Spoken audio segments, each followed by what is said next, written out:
মহারাজ যুধিষ্ঠির শ্রীকৃষ্ণকে বললেন, হে কৃষ্ণ, জ্যৈষ্ঠ মাসের কৃষ্ণপক্ষী আর একাদশীর নাম কি এবং তার মাহাত্ম বাকি আমি শুনতে ইচ্ছা করি। আপনি অনুগ্রহ করে তা বর্ণনা করুন। শ্রীকৃষ্ণ বললেন, হে রাজা, হে মহারাজ, মানুষের মঙ্গলের জন্য আপনি খুব ভালো প্রশ্ন করেছেন। বহু পুণ্য প্রদানকারী, মহাপাপ ও বিনাশকারী, পুত্রদানকারী এই একাদশী অপরা নামে খ্যাত। এই ব্রত পালনকারী ব্যক্তি জগতে প্রসিদ্ধ লাভ করে।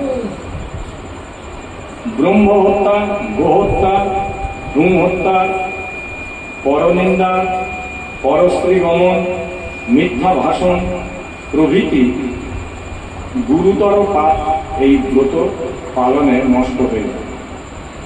যারা মিথ্যা সাক্ষ্যদান করে, ওজন বিষয়ে ছলনা করে, শাস্ত্রে মিথ্যা ব্যাখ্যা প্রদান করে, জ্যোতিষের মিথ্যা গণনা ও মিথ্যা চিকিৎসায় রত থাকে, তারা সকলেই নরক যন্ত্রণা ভোগ করে।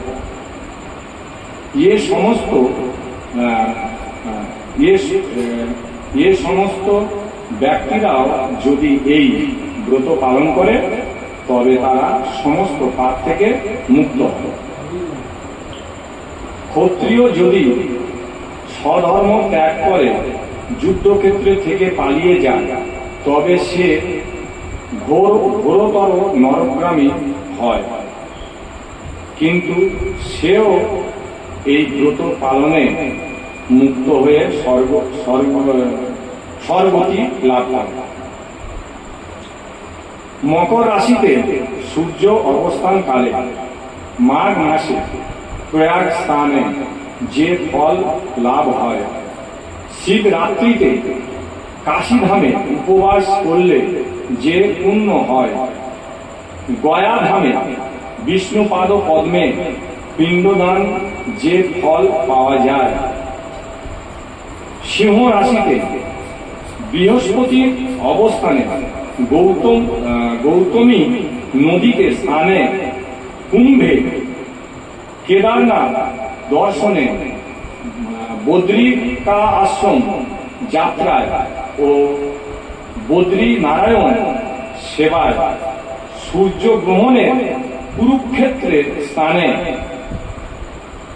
হাতি ঘোড়া স্বর্ণ দানে এবং দক্ষিণা সহ যজ্ঞ সম্পাদনে যে ফল লাভ হয়, এই ব্রত পালন করলে অনায়াসে সেই সকল ফল লাভ হয়ে থাকে।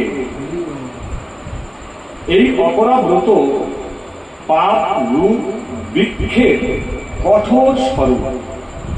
পাপ রূপ কাষ্ঠের দাবাগ্নির মতো পাপ রূপ। অন্ধকারে সূর্য সদৃশ্য এবং পাপ হস্তির সিংহ স্বরূপ।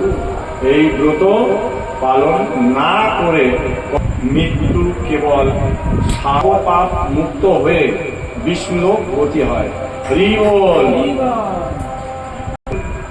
সহস্র গোদানের ফল লাভ হয়। ব্রহ্মাণ্ড পুরাণে এই ব্রতর মাহাত্ম্য বর্ণনা করা হয়েছে। হরে কৃষ্ণ কৃষ্ণ কৃষ্ণ হরে হরে, হরে রাম রাম রাম হরে হরে।